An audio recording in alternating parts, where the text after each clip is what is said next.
International airport के शिलान्यास पर प्रधानमंत्री नरेंद्र मोदी ने कहा, इंफ्रास्ट्रक्चर डेवलपमेंट की जो बात करती है उनकी सरकार डबल इंजन की सरकार। उन्होंने कहा वो राजनीति नहीं राष्ट्र नीति को नजर में रख के करते हैं और ये उस डबल इंजन सरकार की बात कर रहे हैं प्रधानमंत्री नरेंद्र मोदी। केंद्र में यही तो है सबका साथ। प्रधानमंत्री नरेंद्र मोदी और उत्तर प्रदेश में मुख्यमंत्री योगी आदित्यनाथ। उत्तर प्रदेश के सांसद, नोएडा के सांसद, गौतम बुद्ध नगर के और बाकी नेताओं से बातचीत करते हुए प्रधानमंत्री नरेंद्र मोदी उन्होंने बताया कि किस तरह से 2014 के बाद परिवर्तन लाने का उन्होंने प्रयास किया। केवल दावे नहीं किए, केवल रेवड़ी की तरह इंफ्रास्ट्रक्चर प्रोजेक्ट्स केवल अनाउंस नहीं किए, उन पर काम भी किया और जहां जहां विलंब हुआ वहां वहां पेनल्टी भी लगाई गई। तुलना की पिछली सरकारों के साथ। मेरे साथ बोले भारत माता की। प्रधानमंत्री नरेंद्र मोदी के मुताबिक पहले अभाव और अंधकार था, उत्तर प्रदेश को झूठे सपने दिखाए गए थे, ऐसा प्रधानमंत्री का दावा था। यह कहा कि अब अंतर्राष्ट्रीय छाप छोड़ रहा है उत्तर प्रदेश। अंतर्राष्ट्रीय स्तर के चाहे वो मेडिकल कॉलेज हो, शिक्षण संस्थान हो, वो बन रहे हैं। और नोएडा इंटरनेशनल एयरपोर्ट की जब उन्होंने बात की तो उन्होंने गति शक्ति की बात की, किस तरह से एयरपोर्ट, एक्सप्रेसवे और हाई स्पीड रेलवे को जोड़ा जा रहा है। बड़ी तुलना जो की, इससे पहले दिल्ली और लखनऊ की सरकारों के बीच खींचतान होती थी और उस खींचतान की वजह से प्रधानमंत्री ने कहा कि इसी नोएडा इंटरनेशनल एयरपोर्ट को बंद करने की बात आ गई थी। आपको सीधे लिए चलते हैं नोएडा इंटरनेशनल एयरपोर्ट जेवर, जहां मेरी सहयोगी अर्पिता आर्य हमारे साथ जुड़ रही हैं। अर्पिता, प्रधानमंत्री ने इस एयरपोर्ट का शिलान्यास करते हुए पिछली सरकारों पर भी निशाना साधा कि पहले इन परियोजनाओं का ऐलान तो होता था, जमीन पर काम नहीं होता था। अर्पिता। बिल्कुल, और देखिए गौरव, ये जो मुद्दा है, मुझे लगता है ये जब तक चुनाव आएंगे ये बार बार इस बात का एहसास करवाया जाएगा जनता को कि पहले की जो सरकारें थी वो सिर्फ योजनाओं को बनाती थी या आधा अधूरा ही रह जाता था। क्योंकि जब ये सरकार आई योगी की, उसके बाद बहुत सारे ऐसे प्रोजेक्ट थे जिनका उद्घाटन हुआ।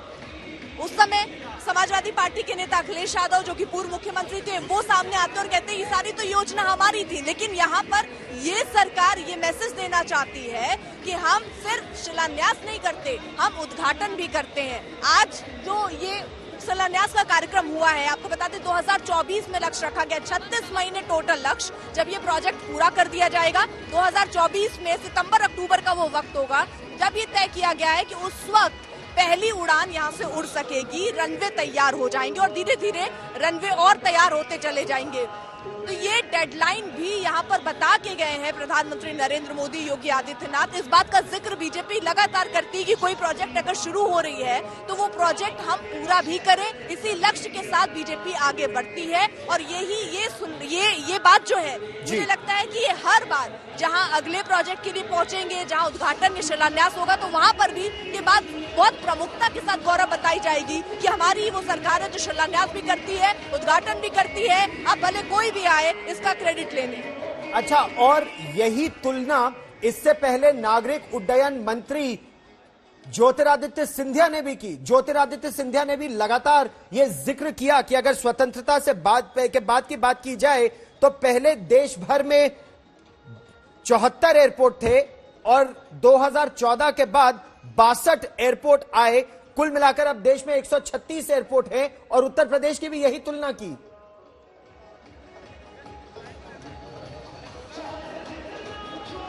बिल्कुल गौरव, देखिए, और इसीलिए ये बोला गया है कि ऐसे बहुत सारे प्रोजेक्ट हैं जिससे जिंदगी आम जनता की बहुत आसान हो जाएगी। रोजगार, क्योंकि ये कहा जाता है कि रोजगार के अवसर कम हुए हैं, ये कहा जाता है कि विकास की गति कोरोना के वक्त थोड़ी धीमी जरूर हुई थी, लेकिन उसको अब रफ्तार देना है, रोजगार के अवसर और बढ़ाने हैं।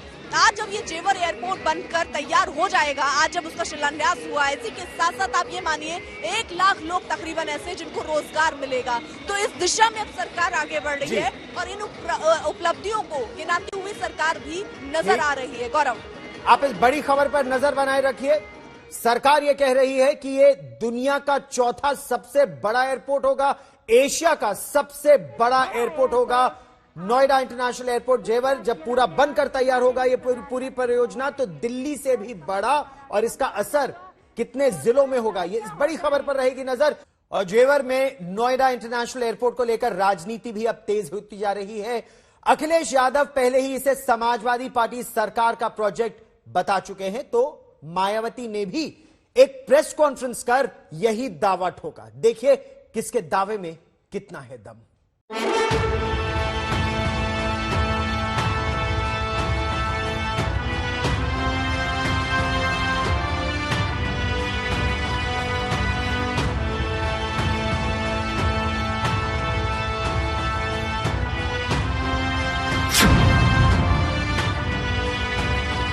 जेवर एयरपोर्ट का भले ही अभी शिलान्यास ही हो रहा हो, लेकिन उसका श्रेय लेने की होड़ मच गई है।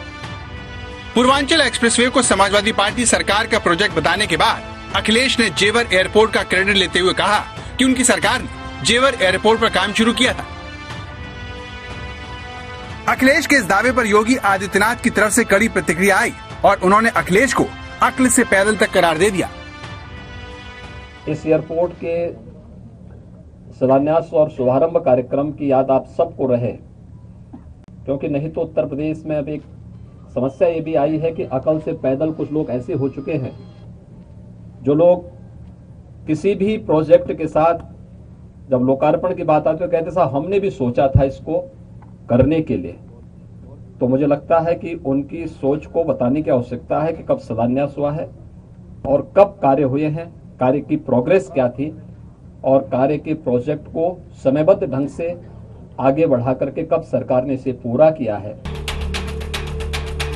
बीजेपी की तरफ से ऐसा ही हमला यूपी सरकार के मंत्री सिद्धार्थनाथ सिंह ने भी किया और उन्होंने अखिलेश को क्रेडिट चोर तक बता दिया। वहीं बीजेपी अध्यक्ष स्वतंत्र देव सिंह ने ट्वीट कर लिखा, अखिलेश जी 2024 में पूरी तरह से खाली होने के बाद आप अपने विदेशी सैर सपाटे के लिए नोएडा इंटरनेशनल एयरपोर्ट से फ्लाइट ले सकेंगे। हार्दिक बधाई। श्रेय को लेकर मची इस नोकझोंक में मायावती ने भी एंट्री ली और अपनी सरकार के कामों को गिनाते हुए एक पूरी बुकलेट जारी कर दी। जब सपा इधर पावर में थी, अब बीजेपी है, तो मेरे ही कार्यों को वो इधर उधर उसके शेप बदल के उसको वो अपने कार्य दर्शाते रहे हैं।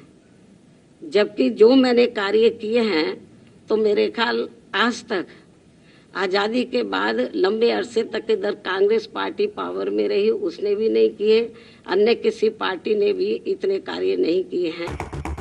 जेवर एयरपोर्ट की फाइल पहली बार 2001 में राजनाथ सिंह के मुख्यमंत्री रहते हुए बनी थी। फिर मायावती ने 2007 में एयरपोर्ट का प्रस्ताव यूपीए सरकार को भेजा। 2012 में अखिलेश सरकार ने जेवर एयरपोर्ट का प्रस्ताव रद्द कर दिया था, लेकिन 2014 में केंद्र में बीजेपी सरकार आने के बाद इस प्रोजेक्ट पर फिर से काम शुरू हुआ।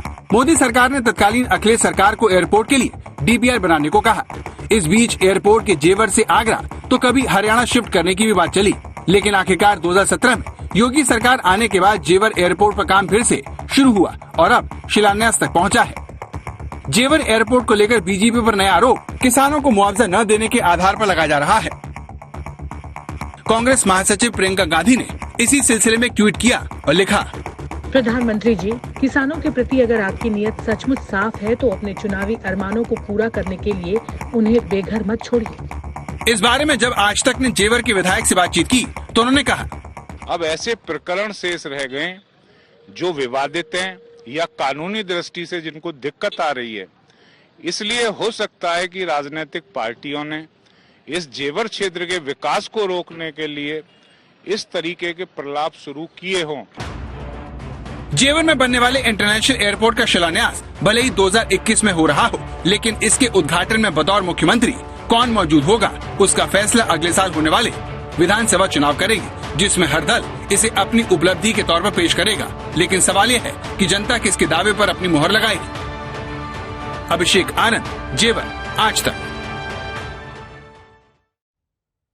किसानों की आय को दोगुना करने का 2022 का लक्ष्य अब बेहद करीब आ चुका है। इसके लिए किसानों की मांग के मुताबिक एमएसपी को कानून बनाना ही इकलौता विकल्प नहीं है। माना यह जा रहा है कि किसानों को फसल का वाजिब कीमत दिलाने के लिए उसके साथ ही साथ लागत घटाने के लिए प्रयास करने की आवश्यकता है और इसी से आमदनी को बढ़ाया जा सकता है।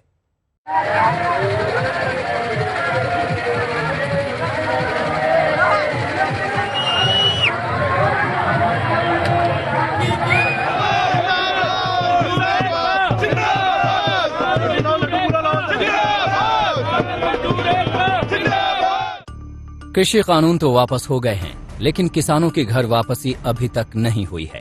दरअसल कृषि कानून में भी विवाद की मुख्य वजह एमएसपी को कानूनी दर्जा न देना रहा है। किसानों के अभी भी न हटने की वजह भी यही एमएसपी है। किसान संगठनों की मांग है कि एमएसपी के लिए केंद्र सरकार गारंटी कानून बनाए। वापसी लेने की बात कही है, वापसी होगा पार्लियामेंट से। पार्लियामेंट सेशन 29 तारीख से है, तो इसको पार्लियामेंट में रखो, इसको वापसी करवाओ।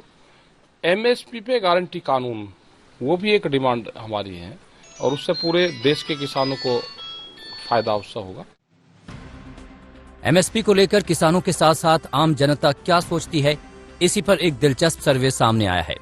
सर्वे में शामिल 62.6% लोगों ने सुझाव दिया कि सरकार को सभी फसलों के लिए एमएसपी से भुगतान करना चाहिए, जिसके लिए इसे कानूनी दर्जा मिलना चाहिए। दूध, फल, सब्जियां, अंडे, चिकन जैसे खाद्य पदार्थों पर भी कानूनी गारंटी वाली एमएसपी की मांग से विपक्ष समर्थक 70% और सरकार समर्थक 61% लोग सहमत हैं। केवल 21% लोगों ने एमएसपी को कानून बनाने का विरोध किया है। एमएसपी को लेकर लोगों का ये रुख सरकार के लिए भी चेतावनी की तरह है। साथ ही जिस तरह से 2022 तक किसानों की आय दोगुनी करने का लक्ष्य रखा गया है, उसके लिए भी एमएसपी के साथ सरकार को कई और बड़े कदम उठाने की जरूरत है। सीड की कॉस्ट, फर्टिलाइजर की कॉस्ट, पेस्टिसाइड्स की कॉस्ट, इनके कॉस्ट को हमें किसी न किसी तरह ये देखना होगा कि कम से कम कॉस्ट पे उनको उपलब्ध कराया जाए। दूसरी चीज है कि उनके प्रोडक्टिविटी को हम बढ़ाएं। आज की जो प्रोडक्टिविटी है उनकी कितनी ज्यादा हो सकती है, कम से कम 1.5 गुना अगर हम एम करते हैं तो बहुत जरूरी है। तीसरी चीज जो जरूरी है कि उनके प्रोडक्ट की मार्केटिंग बहुत अच्छी हो, उनको मार्केट में अच्छे से अच्छे प्राइस मिले। जानकारों का मानना है कि लागत घटाने के लिए नई नई तकनीक को अपनाना बेहद जरूरी है। इसी के जरिए खेती किसानी में इस्तेमाल होने वाले साजो सामान, पेस्टिसाइड्स और हर्बिसाइड्स के दाम घटाकर किसानों का खर्च कम किया जा सकता है। पेस्टिसाइड्स की कॉस्ट कम करने के लिए जितने प्रोडक्ट आज की डेट में बाहर से इंपोर्ट हो रहे हैं, जिनकी कीमत बहुत ज्यादा है, जो फार्मर को पे करनी पड़ती है, उसके लिए हमारे को यहाँ पे प्रोडक्शन बढ़ानी पड़ेगी, फॉर्मुलेशंस की, उसके एआई की, उसके इंटरमीडिएट्स की। इस तरीके से अगर हम चलेंगे तो धीरे धीरे आप देखेंगे मेक इन इंडिया के, गवर्नमेंट ऑफ इंडिया के जो मेक इन इंडिया का प्रोग्राम है, उसमें अगर हम जाएंगे तो धीरे धीरे हम लोग मेक इन इंडिया में सारे प्रोडक्ट लेके आ जाएंगे। इससे फार्मर की इनकम काफी बढ़ जाएगी। ऐसे में ये देखना दिलचस्प होगा कि सरकार 2022 तक किसानों की आय दोगुनी करने के लिए एमएसपी के साथ साथ दूसरे तरीकों का किस तरह से इस्तेमाल करती है। आज तक ब्यूरो। 200 दिन से वसूली के केस में फरार मुंबई के पूर्व पुलिस कमिश्नर परमबीर सिंह आज मुंबई पहुंचे। एयरपोर्ट के बाद वो सीधे क्राइम ब्रांच के दफ्तर पहुंचे और जांच में शामिल हुए। इससे पहले आज तक से खास बातचीत करते हुए परमबीर सिंह ने कहा कि वो जांच में शामिल होने के लिए मुंबई आए हैं और उन्हें न्यायपालिका पर पूरा विश्वास है। You have reached you have reached to join the investigation. What has the Supreme Court ordered you? Will you be cooperating with the investigation? I will definitely cooperate with the investigation as directed by the Honorable Supreme Court. I will honor the orders of the Supreme Court. You expect that you will get relief from the Supreme Court on the 6th? I have brought all the facts and I expect justice. What do you expect? What do you think about the cases registered? Whatever I have to say, I will say it in court. Thank you, sir. हमारे साथ है परमबीर सिंह, पूर्व Mumbai police commissioner. Sir, ये बताएंगे आप investigation join करने के लिए आए हैं? हाँ, मैं इन्वेस्टिगेशन ज्वाइन करने आया हूँ सुप्रीम कोर्ट के आदेश के हिसाब से। सर, ये जानना चाहेंगे कि आगे की प्रक्रिया क्या होगी? सुप्रीम कोर्ट ने प्रोटेक्शन दी है, पर आगे आप फिर भी कोई अपील? सुप्रीम कोर्ट ने उस प्रकार से मैं कोऑपरेट करूंगा। और सर, ये जो केसेस रजिस्टर किए जा रहे हैं, उस पर आपका क्या कहना है सर? नहीं, मुझे कुछ कहना नहीं है। जो मुझे कहना है कोर्ट में कह चुका हूँ, कोर्ट में ही कहूँगा। तो ये थे मुंबई के पूर्व पुलिस कमिश्नर परमबीर सिंह, जो कि अभी अभी मुंबई पहुंचे हैं और इन्वेस्टिगेशन ज्वाइन करने जा रहे हैं। आपको बता दें, मुंबई में 2 केसेस हैं एक्सटॉर्शन के जो परमबीर सिंह पर रजिस्टर्ड है। इसके अलावा 2 केसेस थाने में रजिस्टर्ड है और इसके अलावा एंटी करप्शन ब्यूरो की भी इंक्वायरी परमबीर सिंह पर चल रही है। कैमरा पर्सन हेमंत के साथ दिव्येश सिंह, मुंबई आज तक। हमारे साथ हैं परमबीर सिंह। तो आखिरकार मुंबई के पूर्व पुलिस कमिश्नर परमबीर सिंह ने आज मुंबई की क्राइम ब्रांच पहुंचकर जांच में सहयोग देना शुरू कर दिया। उगाही का आरोप, वसूली के आरोप समेत उन पर 5 मुकदमे हैं जिनका वो सामना कर रहे हैं। परमबीर सिंह लगातार समन मिलने के बावजूद मुंबई में मुंबई पुलिस से अपनी जान को खतरा बताकर एजेंसियों के सामने पेश नहीं हो रहे थे। कहा तो एक समय यह भी गया कि वो विदेश चले गए हैं, लेकिन फिर उनके वकील ने सुप्रीम कोर्ट में बताया कि वो चंडीगढ़ में ही है। सुप्रीम कोर्ट ने गिरफ्तारी से राहत देकर जब उन्हें जांच में पेश होने को कहा तो आज परमबीर सिंह मुंबई पहुंचे।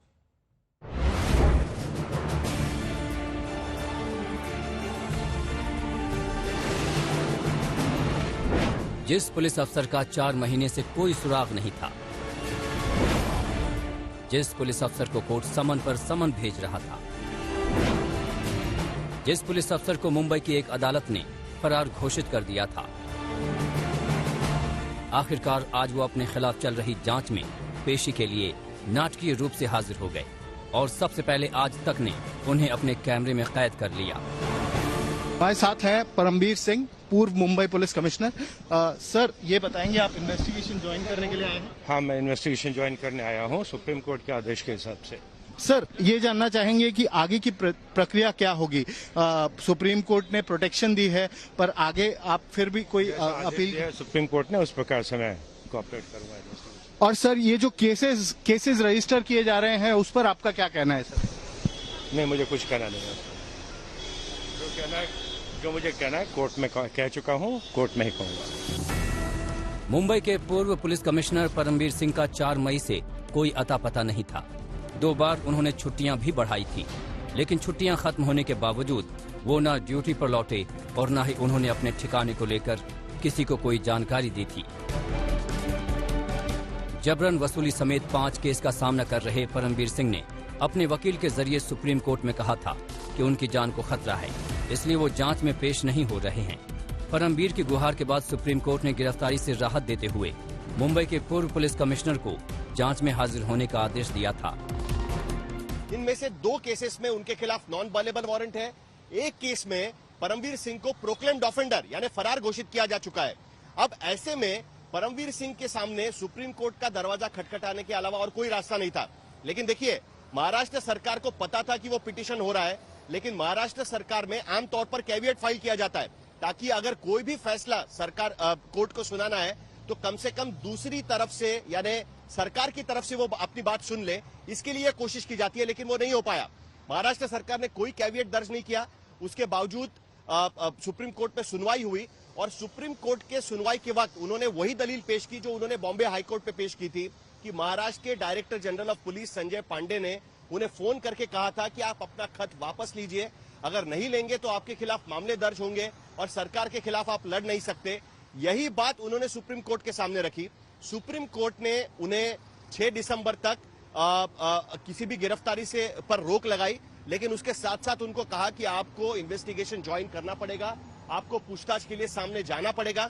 इसका मतलब साफ है कि परमबीर सिंह के सामने और कोई रास्ता नहीं रह गया था कि वो जांच में शामिल हो। महाराष्ट्र सरकार सुप्रीम कोर्ट में परमबीर सिंह की दलील से हैरान है। जिस अफसर ने मुंबई पुलिस की कमान संभाली, वही शख्स मुंबई में पुलिस से डर की बात कर रहा है। ये बात महाराष्ट्र सरकार को हजम नहीं हो रही। बहुत ही अचरज की बात है, जो व्यक्ति इस स्टेट के पुलिस के प्रमुख रहे हैं, मुंबई के पुलिस के प्रमुख रहे, ठाणा के पुलिस के प्रमुख रहे, पूरी ज़िंदगी उन्होंने अपनी पुलिस में यहाँ पे महाराष्ट्र में बिताई, उनको अगर खतरा लगता है उनके जान को, तो किसी से खतरा है, क्या खतरा है वो बताएंगे तो देख सकते हैं। महाराष्ट्र सरकार इस बात से भी खफा है कि परमबीर के आरोप पर पूर्व गृह मंत्री अनिल देशमुख सलाखों में पहुंच गए, लेकिन देशमुख पर आरोप लगाने वाले परमवीर जांच से कतराते रहे और अब उन्हें गिरफ्तारी से भी राहत मिली हुई है। आरोप लगाने वाला स्वयं फरार हो गया। वजह के नाम से आरोप लगाया गया। वजह कह रहा है कि इस तरह की कोई बात मेरे पास बताने के लिए नहीं। स्वयं परमवीर सिंह जी ने चांदीवाल कमीशन के सामने कोई भी हमारे पास दस्तावेज नहीं या कोई प्रूफ नहीं जो हम सिद्ध कर पाए। फिर भी अनिल देशमुख जी को सीबीआई ने, ईडी ने मामले में उलझाकर उन्हें गिरफ्तार किया हुआ है। न्यायालयीन लड़ाई है, लड़ी जाएगी। लेकिन परमवीर सिंह के लिए मामला अभी आसान नहीं है। बार बार समन के बावजूद पेश न होने पर उन्हें मुंबई की एक अदालत ने भगोड़ा घोषित कर रखा है। उन्हें 30 दिन के भीतर हाजिर होने का अल्टीमेटम दिया गया है।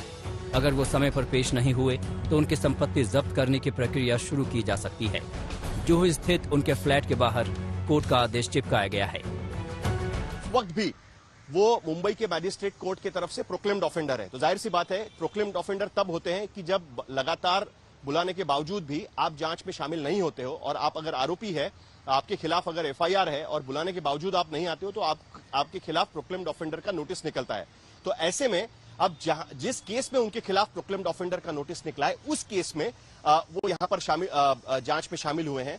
उसके बाद वो मैजिस्ट्रेट के सामने जाकर कह सकते हैं कि देखिए मैं प्रोक्लेम्ड ऑफेंडर घोषित कर दिया गया था लेकिन मैं जांच में शामिल हुआ हूं, तो इसके आगे की जो कार्रवाई है संपत्ति कुर्क करने की वो अभी रोक दी जाए और मुझे यहां पर राहत दी जाए, इस तरीके की मांग वो कर सकते हैं। पूर्व पुलिस कमिश्नर परमवीर सिंह के खिलाफ मुंबई और ठाणे में 5 केस दर्ज हैं।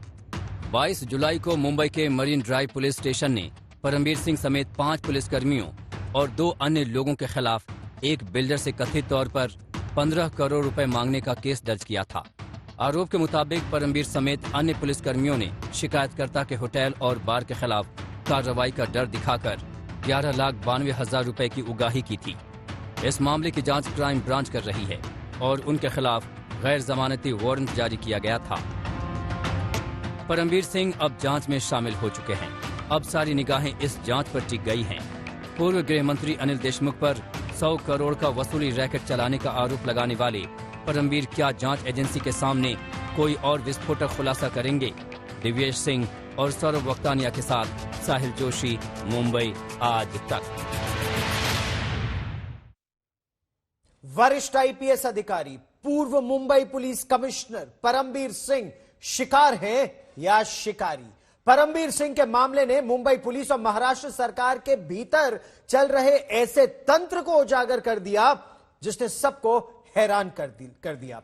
एंटीलिया केस में सचिन वाजे का नाम सामने आने के बाद खुलासों का सिलसिला शुरू हुआ तो महाराष्ट्र के तत्कालीन गृह मंत्री अनिल देशमुख के 100 करोड़ रुपए की उगाही तक जो आरोप लगे उस तक पहुंच गया।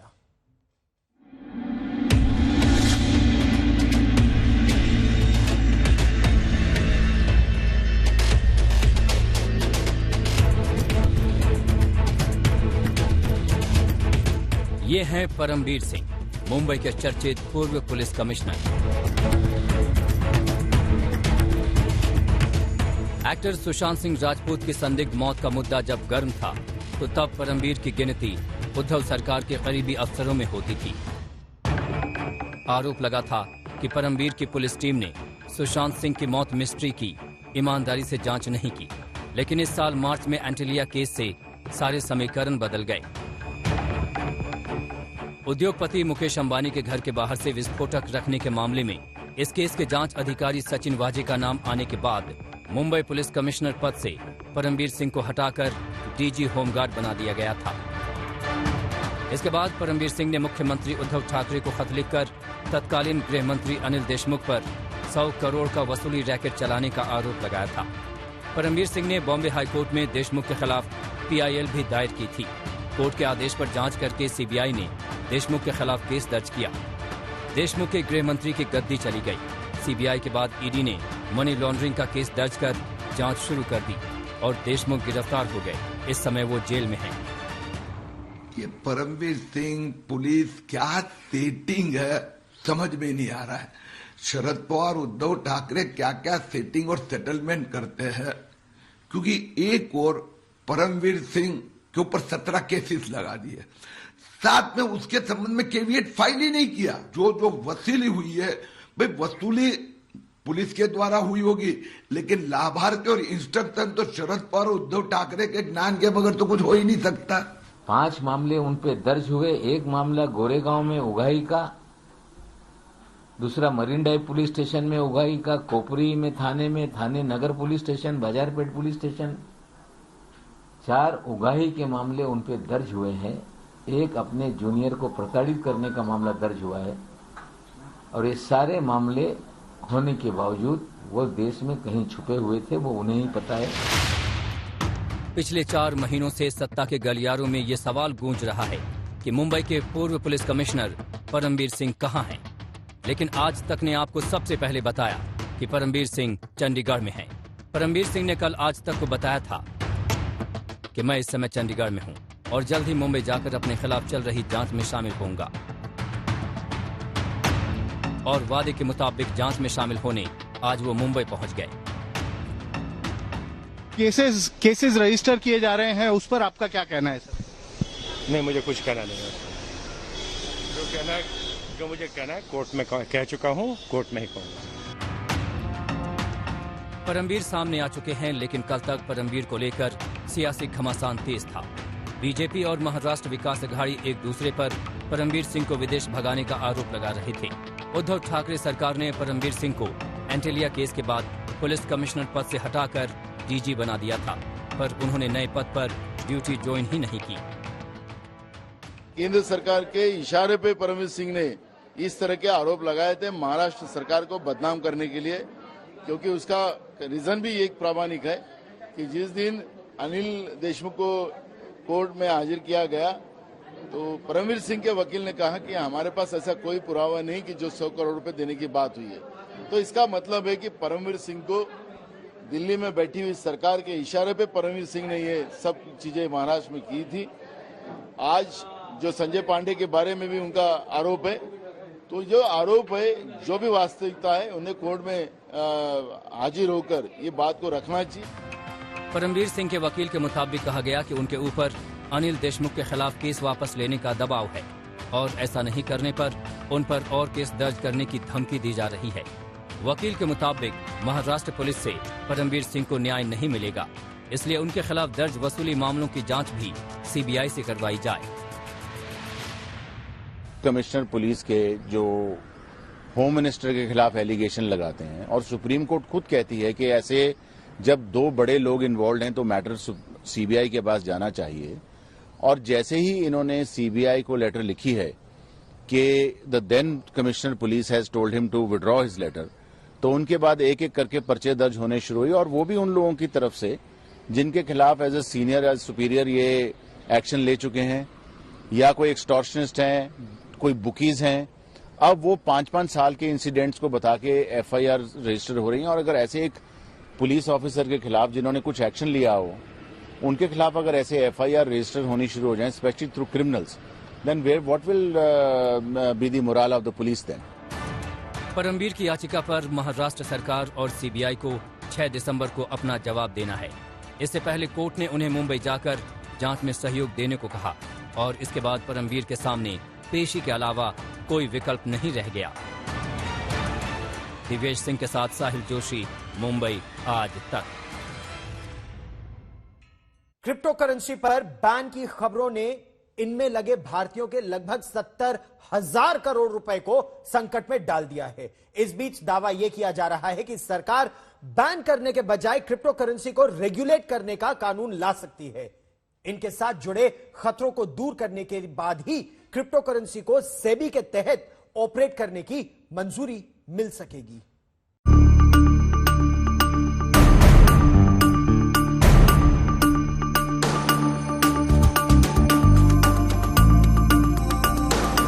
क्रिप्टो करेंसी पर बैन लगने की आशंका के बीच कुछ सुकून भरी खबरों ने निवेशकों को राहत देने का काम किया है। इन खबरों के सामने आने से क्रिप्टो करेंसी पर पूरी तरह से बैन लगने की संभावना खारिज हो गई है। दरअसल सरकार ने क्रिप्टो करेंसी बिल में जो बदलाव किए हैं, उनके जरिए इसे बैन करने की जगह रेगुलेट करने की मंशा ज्यादा नजर आ रही है। बिल में बदलाव किए जाने का एक मकसद FATF रेगुलेशंस का पालन करना है। इस बिल के जरिए साफ हो जाएगा कि क्रिप्टो करेंसी ना तो लीगल करेंसी होगी और ना ही इसे किसी खरीदारी के लिए इस्तेमाल किया जा सकेगा। डिजिटल करेंसी लाने की जिम्मेदारी RBI के कंधों पर छोड़ दी जाएगी। क्रिप्टो को केवल एक एसेट क्लास का दर्जा हासिल होगा, जिसको सेबी रेगुलेट करेगा। यानी सरकार की योजना क्रिप्टो करेंसी को रेगुलेट करने की है। क्रिप्टो करेंसी पर पूरी तरह बैन लगाना सरकार के एजेंडे का हिस्सा नजर नहीं आ रहा है। What exactly is to be banned? We don't know. What is to be, even if with respect to currencies, what is to be exempted is not known. There is also a positive intent about government tasking the Reserve Bank to bring the official digital currency. सरकार की इस योजना का खुलासा संसद के शीतकालीन सत्र में बिल पेश करते वक्त ही हो पाएगा। जाहिर है अगर इसको बैन नहीं किया गया तो फिर देश के करीब 10 करोड़ निवेशकों की 70,000 करोड़ की रकम पर कोई खतरा नहीं होगा। रेगुलेशन के दायरे में क्रिप्टो करेंसी को लाकर सरकार सभी क्रिप्टो करेंसी एक्सचेंजों को रेगुलेट करेगी और उन्हें लाइसेंस देगी। इन सभी को KYC, KYT और रिस्क मैनेजमेंट का पालन करना होगा। वित्त मंत्री भी पहले कह चुकी हैं कि वो किसी भी चीज को बैन नहीं करेंगी और कानून इस मामले में उदार रवैया अपनाएगा। ये बोलना कि हम इस चीज को बैन कर देंगे, इससे आप उसको एक फॉरबिडन फ्रूट में कन्वर्ट कर रहे हैं। अगर कोई एसेट आपको 500% का रिटर्न दे सकता है हर साल, तो वो दुनिया के किसी भी एसेट से बेटर है। और डेफिनेटली जहां पैसा होगा वो पैसा कहीं ना कहीं से क्रिप्टो करेंसी में फ्लो डाउन करेगा और वहां पे गलत तरीके इन्वेंट होंगे। हमें वो चीज रोकनी है। क्रिप्टो करेंसी बंद करने को लेकर पैदा हुई दुविधा के पीछे क्लैरिकल गलती मानी जा रही है, जिसमें फरवरी के बिल का एक हिस्सा उठाकर लगा दिया गया है। फिलहाल तो जो जानकारी सामने आई है उसके मुताबिक KYC नियमों के तहत सभी एक्सचेंजों को अपने ग्राहकों की पूरी जानकारी रखनी होगी। KYT नियमों के तहत सभी ट्रांजैक्शंस के बारे में जानकारी रखना एक्सचेंजों की जिम्मेदारी होगी। सभी एक्सचेंजों को ट्रैवल रूल नीति का पालन करना होगा, यानी कोई भी लेन देन होते ही उसकी जानकारी तुरंत मुहैया करानी होगी। एक्सचेंजों को सस्पिशियस एक्टिविटी रिपोर्ट और सस्पिशियस ट्रांजैक्शन रिपोर्ट हर हफ्ते सेबी को देना अनिवार्य होगा। ऐसे में साफ है कि क्रिप्टो करेंसी से जुड़े खतरों को सरकार काफी हद तक कम कर पाएगी और निवेशकों के हितों का भी ध्यान रखने में सफल रहेगी। आज तक ब्यूरो।